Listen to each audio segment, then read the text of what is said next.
আপনারা দেখছেন এসবি টিভির বিশেষ সংবাদ। রাজনৈতিক দলগুলোর ঐক্যমত ছাড়া সংস্কার কমিশনের প্রতিবেদন গ্রহণযোগ্য হবে না, বিএনপি মহাসচিব মির্জা ফখরুল।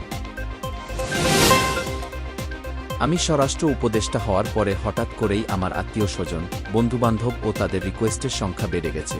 জাহাঙ্গীর আলম চৌধুরী।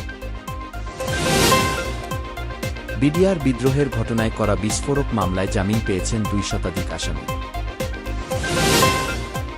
মুক্তি দেওয়া হবে এমন জিম্মি ব্যক্তিদের তালিকা হামাস প্রকাশ না করা পর্যন্ত পূর্বনির্ধারিত সময়ে যুদ্ধবিরতি কার্যকর হবে না, নেতানিয়াহু। প্রেসিডেন্ট হিসেবে ডোনাল্ড ট্রাম্পের অভিষেকের পরের দিনই মার্কিন অভিবাসন কর্তৃপক্ষ দেশজুড়ে অবৈধ অভিবাসীদের গ্রেপ্তার শুরু করবে।